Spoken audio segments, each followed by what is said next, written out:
Salut, salut! Re-bienvenue sur Autrement. D'abord, bonne année 2025! Je te souhaite une année remplie de douceur, de bonheur, de légèreté, de fun.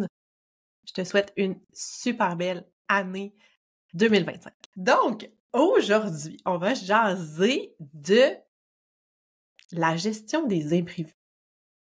Comment on peut gérer quelque chose qui se passe pas comme on voulait? Comment est-ce qu'on sait si on doit poursuivre sur un projet ou quelque chose qui s'est pas passé comme on voulait? Comment on réalise? Est-ce qu'il y avait des erreurs là-dedans? Est-ce que c'est le contexte? Comment est-ce que je peux m'adapter pour la suite? Qu'est-ce que je fais avec ça? Hein? Fait que des imprévus dans le sens où j'ai décidé de mettre quelque chose en place, j'ai fait des changements, j'ai un projet, j'ai pris action, puis finalement, pouf, ça se passe pas tout à fait comme j'avais prévu. J'ai pas le feedback que j'aurais voulu avoir, j'ai pas autant d'inscriptions, les personnes sont pas intéressées par cette façon-là de faire, etc. Donc, comment est-ce qu'on fait? Comment est-ce qu'on navigue avec ça?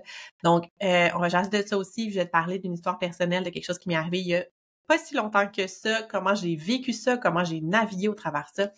Donc, voilà. Mais juste avant, petit rappel, si tu n'as pas écouté mon épisode du 18 décembre en lien avec la planification annuelle, je t'invite à l'écouter parce que c'est un épisode très pertinent dans lequel je fais le tour de toute ma façon, mon processus, comment je fais ma planification annuelle. Puis, en fait, j'ai lancé un outil qui est la boîte à outils proactive, qui est en fait une boîte à outils qui contient tous les outils que j'utilise moi, que j'ai développés, que j'ai peaufinés, que j'ai adaptés au fil du temps pour faire ma planification, pour mener à terme mes projets. Donc, j'ai 2 entreprises, je suis encore clinicienne, je fais des formations, des conférences, donc il y a plein de choses qui se passent dans ma vie. Je suis aussi maman, j'ai mon mari, on a un projet de construction, bref. Il y a plein de choses qui se passent, puis j'arrive quand même à mener à terme mes projets, j'arrive quand même à pas me sentir du tout surchargée, débordée. Et j'ai envie de te partager comment est-ce que je m'organise, comment est-ce que je planifie, en commençant par ma planification annuelle. Donc, voilà, fait que 1er janvier, c'est le moment pour planifier l'année 2025. Donc, il y a cette boîte à outils-là, je te mets le lien en dessous, c'est vraiment des outils, là, des questionnaires de réflexion, c'est une page Notion, un espace Notion que tu peux dupliquer, dans lequel tu peux écrire tout ça. Donc, on va parler, c'est ça, on va faire le tour vraiment de tout ce qui est planification annuelle, trimestrielle, hebdomadaire, créer du temps dans ton horaire, comment avoir des objectifs qui te font évoluer sans te mettre de pression, fait vraiment tout ça. Puis, si tu te procures la boîte à outils, viens avec ça en bonus un atelier live que je vais tenir le 16 janvier. Oui, je me trompe. Le 16 janvier à midi. Donc, dans le cadre des Midi Connexions qui vont être de retour en 2025, donc des rencontres entre professionnels durant lesquelles je vais partager des connaissances, du contenu, etc. Mais dans lequel je veux aussi que les gens, c'est un moment pour moi, je crée un point de rencontre pour les professionnels pour qu'on puisse échanger, discuter, partager nos idées, partager nos réflexions. Pour moi, ça me tient à cœur. J'ai envie de créer une communauté de professionnels ambitieux, engagés, motivés, qui ont des idées innovantes, qui veulent partager, qui veulent collaborer. Fait que voilà, point de rencontre, je t'en reparle plus tard, mais si tu achètes la boîte à outils, tu vas avoir accès à l'atelier live qui va être le 16 janvier à midi. Donc voilà, tous les détails sont dans les notes d'épisode ou sur mon site laurianeassert.ca/pro pour professionnels. Donc, ceci étant dit, les imprévus. Donc, je commence avec mon histoire. Qu'est-ce qui s'est passé? En fait, c'est une histoire parmi tant d'autres, c'est juste que c'est la plus récente qui m'est arrivée parce que j'ai eu beaucoup de situations où ça s'est pas passé comme je voulais. Je vais t'en partager d'autres au fil de cet épisode-là, mais pourquoi j'ai envie de te partager ça maintenant, c'est que personnellement, j'ai fait un grand, je vais dire progrès, grande évolution, grand cheminement par rapport à tout ça, la gestion des imprévus, la gestion des moments qui se passent pas bien. Puis aujourd'hui, je veux te parler d'un lancement en particulier. Donc, un lancement, pour moi, c'est quand je sors une nouvelle offre, un nouveau service, un nouveau programme, produit et que j'ai envie de le faire connaître au monde. Fait que c'est un moment où je vais show up, que je suis là, que je suis all-in, là, que je vais faire tout. Je vais créer le contenu, par exemple, d'un atelier. Je vais créer la publicité. Je fais la publicité Facebook, toutes les publications, les infolettres, un podcast en lien avec ça. Fait que bref, quand je suis en mode lancement, si tu es dans mon monde, tu l'as vu probablement passer, je suis en mode très, très présente, très active pendant une période qui est quand même longue de 2 à 3 semaines. Et en fait, ce qui s'est passé, c'est que mon dernier lancement n'a pas du tout fonctionné comme j'avais prévu, comme j'avais anticipé, pour plein de raisons. En fait, je ne vais pas nécessairement décortiquer tous les détails de ça, mais en fait, ça s'est pas nécessairement passé comme j'avais anticipé, comme j'espérais. Je parle souvent, encore une fois, de mes résultats bonus, mes résultats gagnants. Fait que j'ai pas du tout atteint mes résultats bonus, mais j'ai atteint des résultats gagnants. Les résultats bonus étant des chiffres, hein, le nombre d'inscriptions, le nombre de revenus que j'ai fait par rapport à ça. En fait, j'ai même fait une perte financière dans ce lancement-là. Mais en fait, l'important pour moi, c'est aussi, hein, c'est là que je vais t'amener, c'est tout ce qui est les résultats gagnants. Donc, qu'est-ce qui est important pour moi quand j'ai un projet comme ça, c'est de voir comment est-ce que j'évolue au travers ça. Que ça soit un projet qui fonctionne bien finalement puis que j'ai aussi les résultats escomptés ou que ça soit un projet qui fonctionne moins bien puis que ça se passe pas comme prévu, qu'est-ce que je gagne là-dedans? Qu'est-ce que j'apprends? Qu'est-ce que je tire comme leçon? Puis ça, c'est vraiment pas si facile que ça à faire. OK? On va se le dire. C'est sûr que quand on a un projet qui fonctionne pas, comme on a prévu, ça peut être décourageant. On peut se remettre en question. On peut penser qu'on n'est pas assez, qu'on n'est pas bon, qu'on n'avait pas bien prévu, que c'était pas une bonne idée, etc. Fait que tout ça pas qu'on n'est pas bon, là, mais tout, il y a certains points qui peuvent être vrais là-dedans. Puis, en fait, ce que j'ai envie de te dire, c'est que quand on vit un imprévu, une situation qui fonctionne pas. Tu sais, je n'ai pas envie de parler d'un échec, en fait, parce que pour moi, c'est pas un échec, c'est quelque chose qui s'est pas passé comme prévu. Fait que je vais appeler ça un imprévu dans notre parcours professionnel, entrepreneurial. Si on est capable de changer notre perspective puis de voir ça comme une opportunité, finalement. Puis ça, c'est pas facile. Hein. Je te dis ça comme ça parce que je suis arrivée là maintenant puis je suis très fière d'être rendue à ce point-là, mais si on est capable de le voir comme une opportunité puis de dire OK, est-ce que je peux regarder ce défi-là qui s'est mis sur ma route, cet imprévu-là, avec curiosité? Est-ce que je peux être curieux par rapport à ça et essayer d'analyser la situation en faisant preuve de curiosité? Qu'est-ce qui a pu faire en sorte que ça fonctionne pas? Est-ce qu'il y a des circonstances? Est-ce que, justement, c'est le contexte? Est-ce que c'est un mauvais timing? Est-ce que c'est quelque chose, finalement, qui répond pas à un besoin, que moi, je pensais que ça répondait à un besoin. Finalement, ça répond pas à un besoin, ou qui répond à un besoin pour moi, mais pas pour mes clients. Qu'est-ce qui s'est passé? Est-ce que c'était pas clair, mon message? Est-ce qu'il y a une autre solution qui est peut-être meilleure que quelqu'un d'autre offre? Puis c'est une meilleure solution pour cette problématique-là que celle que moi, j'ai pensée. Tout ça. Fait que regardez la situation avec curiosité pour apprendre de ça.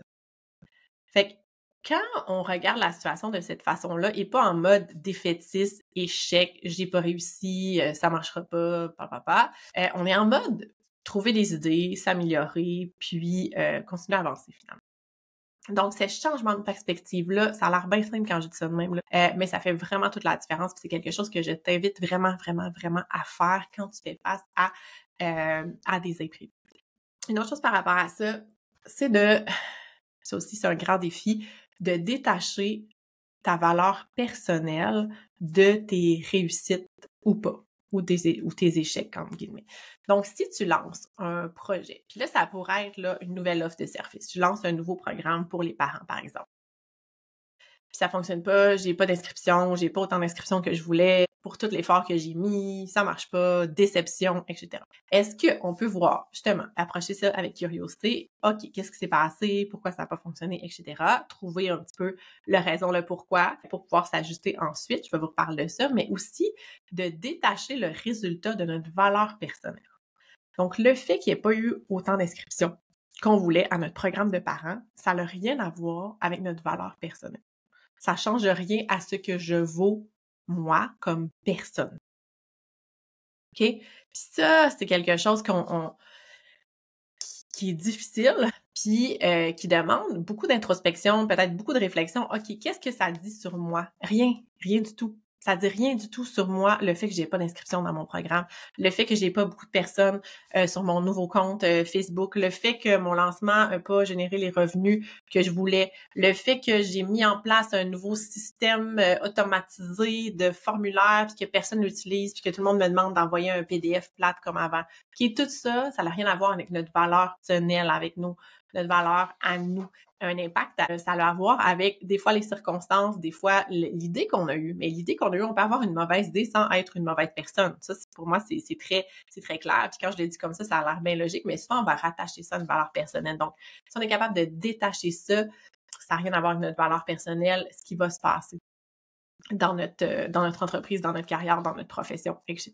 Donc ça, chose que je voulais parler qui est importante pour moi. Sinon, comment est-ce qu'on réagit? OK, dans le fond, là, puis là, je vous parlais, là, dans mon cas, moi, c'est mon lancement qui s'est pas bien passé. J'ai pas autant d'inscriptions que je voulais. J'ai pas fait les revenus que je voulais. J'ai dépensé beaucoup d'argent en publicité. Ça m'a pas rapporté comme ça le rapporte d'habitude. Il y a plein de raisons par rapport à ça. Puis là, je suis en mode solution. Être en mode solution, pour moi, ça veut pas dire, hey, c'était une vraiment mauvaise idée, pire idée que j'ai eue, c'est un sujet vraiment plate. Ce temps-là de l'année, c'est vraiment mauvais. Fait que l'idée, c'est de dire, OK, peut-être que ça pourrait être ça. OK, peut-être que ça pourrait être le temps de l'année. Peut-être que ça pourrait être un sujet qui attire moins. Peut-être que ma page de vente était pas convaincante. Peut-être que mes textes publicitaires étaient pas convaincants. Peut-être que, je sais pas, c'était pas une bonne période, etc. Il y a plein de raisons qui peuvent expliquer ça. Puis de me dire par rapport à ça, OK, j'ai créé ça, j'ai cette idée-là, j'ai ce concept-là qui est là. Qu'est-ce que je vais faire avec ça maintenant? Puis là, l'idée, ça va être d'être capable de pivoter, de se dire, OK, voici, avec les informations que j'ai, qu'est-ce que je peux faire? Est-ce que je pourrais lancer quelque chose de semblable à un autre moment de l'année? Est-ce que je pourrais modifier des informations sur ma page puis voir là, la réaction? Est-ce que je pourrais proposer le contenu à des personnes qui me connaissent déjà, comme l'intégrer dans mon accompagnement, par exemple, que je fais avec mes clientes actuelles, puis voir leur réaction par rapport à ça pour avoir du feedback, puis peut-être m'ajuster, peaufiner, puis voir si ça répond ou pas à un besoin. OK? Fait qu'il y a plein de choses qu'on peut faire par rapport à ça. Fait que c'est pas de dire ça n'a pas fonctionné, je mets ça de côté, je jette ça aux poubelles, ça fonctionne pas. C'est voici où j'en suis, comment est-ce que je peux pivoter? Comment est-ce que je peux faire des modifications, des améliorations sur les angles que je pense qui ont impacté la réussite de ce projet-là? Donc ça, c'est un des points. L'autre chose, ben, c'est des fois de réagir face au retour qu'on a par rapport à ça. Fait que je prends un autre exemple qui est pas un lancement, qui est plus vraiment lié avec la pratique professionnelle. Justement, si on crée, là, on se dit, OK, on va créer des ateliers, puis ça m'est arrivé dans le passé, là, créer des ateliers en petits groupes pour libérer la liste d'attente. Parce qu'on avait beaucoup de listes d'attente, beaucoup de temps d'attente, puis on se dit, OK, on va faire des ateliers en petits groupes, puis ils vont pouvoir être vus en attendant, c'est génial, super motivés par le projet, etc. Puis finalement, ben, les parents n'étaient pas intéressés, c'est pas ça qu'ils voulaient, on n'avait pas d'inscription, puis tout ça. Fait que c'est de voir, OK, c'est quoi le feedback que j'ai des parents? Puis pourquoi il n'y a pas d'intérêt? Est-ce que c'est parce que dans leur tête, c'est pas comme ça que ça fonctionne? Fait que j'ai de l'éducation à faire. J'ai à leur montrer, les convaincre que ben, ce service-là, c'est aussi pertinent puis aussi utile que le service qu'il y avait dans leur tête, qui était probablement du temps direct. Est-ce que j'ai, justement, c'est ça, de l'éducation à faire? Est-ce que je dois convaincre les personnes? Est-ce que finalement, c'était une bonne idée ou c'était pas une bonne idée? Peut-être que dans ma tête à moi, de professionnel, c'était une bonne idée, mais que ça répond pas vraiment aux besoins des parents pour X, Y raison. Donc, d'être à l'écoute des raisons, d'aller chercher même ces raisons-là. Tu sais, au lieu de se dire, ah mon Dieu, mais personne s'inscrit, OK, ben je vois que, tu sais, ou faire des appels, de dire, OK, je vois que vous n'êtes pas inscrit, on a cette option-là. Ouais, non, je suis pas sûre. OK, pourquoi? Qu'est-ce qui vous fait hésiter? Tu sais, d'aller chercher cette information-là auprès des gens. Puis, dans le fond, faire comme un équilibre entre le besoin des clients puis notre besoin à nous. Donc, tu sais, des fois, on va faire des changements, on va faire des innovations parce que ça répond à un besoin à nous. Exemple, encore une fois, si on fait un formulaire qui est plus interactif, que le parent peut compléter puis que ça s'envoie directement dans un document doc puis qu'on peut prendre ça puis le copier dans notre rapport, bien, le parent lui a pas nécessairement demandé ça. Est-ce que ça lui plaît ou pas? Est-ce qu'il y a des parents qui sont moins informatisés puis qui aiment mieux remplir à la main? Peut-être. Mais là, ça, c'est quelque chose qui répond à notre besoin à nous de professionnels, de gestion, pour sauver du temps, etc., pour être plus efficace. Fait qu'il faut voir un petit peu ici. Fait que si, mettons, on met ça en place, on envoie le lien puis tout ça, où ça l'accroche? Est-ce que c'est parce que c'est compliqué pour le parent? Est-ce que c'est parce que, je sais pas moi, le logiciel que tu as utilisé, est-ce qu'il s'ouvre bien dans tous les systèmes d'exploitation? Que, par exemple, le parent, il se sent un petit peu perdu, puis si tu faisais un petit vidéo tutoriel de 5 minutes pour expliquer exactement toutes les étapes, ben là, peut-être ça le rassurait, puis il compléterait le formulaire. Est-ce que tu lui donnes 2 options? Est-ce que tu lui dis, également, utiliser ça, si ça fonctionne pas, je t'envoie le PDF. Si tu lui donnes l'autre option de PDF, ça se peut qu'il te demande le PDF. Si tu dis, voici le formulaire, voici la petite vidéo explicative, j'utilise cette façon-là parce que ça me permet après ça de prendre les informations puis le mettre dans mon dossier client. Si jamais vous avez des soucis avec le logiciel, faites-moi signe, je peux vous aider avec ça. Donc ça, comment est-ce qu'on approche, comment est-ce qu'on réagit face aux réponses de clients. Donc tout ça, c'est de la gestion de OK, ça se passe pas comme prévu. Je pensais que c'était une bonne idée, j'ai mis quelque chose en place, j'ai développé quelque chose. Comment est-ce que je réagis par rapport à ça? Comment est-ce que je suis à l'écoute de c'est quoi les défis, les problèmes, qu'est-ce qui s'est passé, puis comment est-ce que je m'ajuste par rapport à ça? Puis il y a des fois qu'il y a des ajustements qu'on va faire en fonction justement de la réponse des clients. Puis il y a des fois que notre ajustement, ça va être juste d'accompagner notre client dans ce changement-là. Parce qu'encore une fois, quand on parle de changement, Le changement, il y a souvent de la résistance face au changement. Puis nous-mêmes, probablement que vous-même, vous avez des fois de la résistance face au changement dans certains contextes de quelque chose fonctionnait comme ça, il y a un changement, il faut s'adapter. Personne n'aime ça. Personne n'aime ça. Ça dépend. Mais bref, il y a souvent beaucoup de la résistance au changement. Fait que ça se peut que si c'est des clients qui sont habituels, puis vous changez de processus, vous changez votre offre de service, vous ajoutez quelque chose que vous semblez donc bien pour vous, c'est donc bien utile et pertinent, mais que le client, lui, était bien correct avec son service d'avant, puis là, vous dites, mais maintenant, ça va être de cette façon-là. Peut-être qu'il ressent pas le besoin, peut-être qu'il voit pas l'intérêt. Qu'est-ce que vous faites par rapport à ça? Est-ce que vous l'accompagnez dans ça? Est-ce que vous l'avez expliqué pourquoi? Est-ce que, aussi, il faut réfléchir, est-ce que c'est non négociable? Est-ce que c'est je te donne cette option-là, mais si ça te plaît pas, c'est pas grave, il y a aussi cette option-là, ou c'est à partir de maintenant, voici comment je vais fonctionner, puis that's it, un petit peu, OK? Puis là, si c'est ça, si c'est comme, maintenant, on va fonctionner de cette façon-là, tu sais, maintenant, je prends plus des rendez-vous par téléphone, vous allez toujours passer par mon système automatisé de réservation en ligne, puis les plages horaires qui sont là, c'est les plages horaires qui sont disponibles. Fait que si c'est ça qui est ça, parce que vous voulez plus faire de la micro-gestion de rendez-vous, à ce moment-là, vous tenez votre bout, entre guillemets, vous dites, voici le changement. Puis il y a une réaction face au changement, ou si les gens aiment pas ça, ou si les gens continuent à vous appeler, vous dites, salut, mais maintenant, il faut faire le rendez-vous en ligne. Est-ce que vous voulez qu'on le fasse ensemble la première fois? Je vais faire le processus avec vous pour vous expliquer les étapes. OK? Ou on va se faire un petit rendez-vous de 5 minutes. Je vais vous partager mon écran. Vous allez pouvoir voir exactement toutes les étapes. Je vous envoie un petit vidéo tutoriel. Donc, comment est-ce qu'on peut accompagner les clients dans ce processus-là quand il y a une réaction peut-être face au changement. Donc voilà. Donc, quand on met des choses en place, OK, quand on essaie des choses, moi je reviens à mon projet initial qui était mon lancement d'atelier qui s'est pas passé comme prévu. C'est la première fois que je fais cet atelier-là. C'est la première fois que je vais dans ce type de sujet-là auprès de ma clientèle. J'ai repris un modèle, tout ce qui est mes pages de vente, mes publicités, des choses comme ça. J'ai repris des modèles que j'utilise souvent, régulièrement, puis qui fonctionnent généralement bien. À partir de là, ma réflexion, c'est OK, est-ce que c'est un mauvais moment dans l'année? Est-ce que c'est un sujet qui convient pas à mes clientes? Donc là, ce que je vais faire, c'est que les personnes qui étaient là, je vais aller chercher leur feedback, je vais aller voir comment ils ont vécu ça, je vais en parler à mes clientes actuelles. Pour voir tout ça, je vais chercher des pistes de solutions, puis je vais m'adapter. Je vais proposer peut-être ces outils-là d'une certaine autre façon, via une boîte à outils avec un vidéo, au lieu que ça soit un atelier en direct qui est plus long. Si je refais ce genre d'atelier-là en direct, je vais peut-être l'annoncer vraiment, vraiment plus longtemps à l'avance pour que les gens puissent bloquer le temps dans leur horaire, etc., etc. Donc, j'ai déjà des pistes de solutions. Donc, je suis en mode adaptation pivot par rapport à ça. Même chose pour mes offres de services, quand je vais faire des modifications sur mes offres de services puis que ça se passe pas comme je veux, que j'ai pas autant de personnes qui participent, autant d'inscriptions, je vais regarder tout ça avec curiosité, poser des questions, me poser des questions, aller chercher de l'information si j'en ai besoin auprès de mes clients, puis m'ajuster à partir de là.